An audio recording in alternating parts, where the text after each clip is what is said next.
తులసి సుజాత వాళ్ళు వచ్చారు. వదినా రండి రండి కూర్చోండి. కూర్చో బాబు. మొన్న వ్రతానికి అలా వచ్చారు, ఇలా వెళ్ళిపోయారు. లేదు వదినా, పనుండి వెళ్లాల్సొచ్చింది. లేదంటే ఇన్నేళ్ల తర్వాత ఇంత దూరం వచ్చి వెంటనే ఎందుకు వెళ్ళిపోతాం? అంతేలే వదినా. పోన్లేమ్మా, మళ్ళీ ఎప్పుడొస్తారో ఏంటో అనుకున్నాను. అమ్మా భూమి, ఏంటత్తయ్య? వెళ్ళి కాఫీ తీసుకురామ్మా. పర్లేదమ్మా.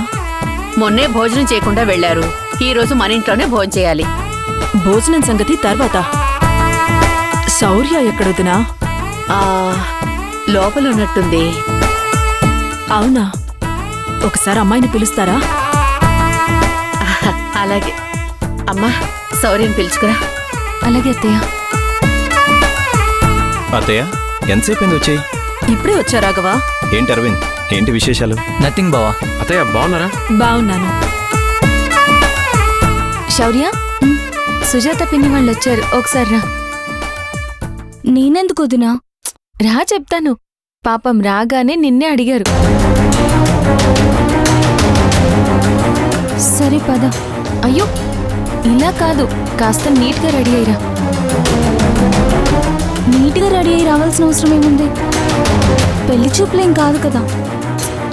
పెళ్లి చూపులు కాదు, కానీ అయిన వాళ్ళు బయట నుంచి చూడ్డానికి వచ్చినప్పుడు ఈ ఇంటి ఆడపిల్ల చూడ్డానికి అందంగా ఉండాలి.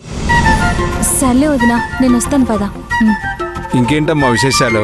నిన్న వ్రతం ఆడావిడిలో నీతో సరిగా మాట్లాడటమే కుదరలేదు.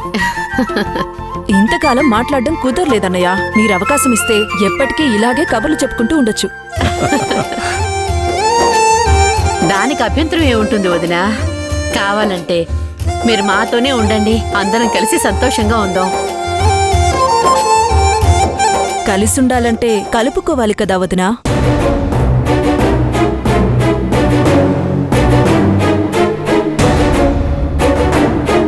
నేరుగా ఇలా అడుగుతున్నానని తప్పుగా అనుకోవద్దు వదినా.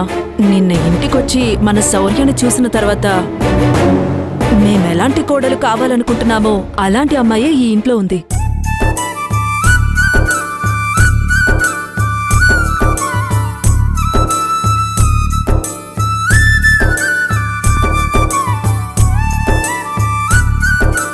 ఎక్కడో వెతకడం ఎందుకు?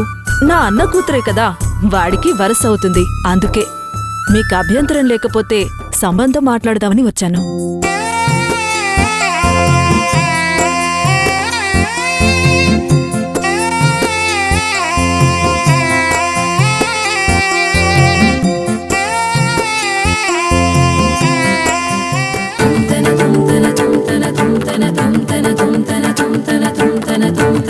మొన్న వచ్చి అమ్మాయిని చూసి వెళ్ళినప్పటి నుంచి తను నా కోడలైతే బాగుంటుందని ఎంతగానో అనిపించింది.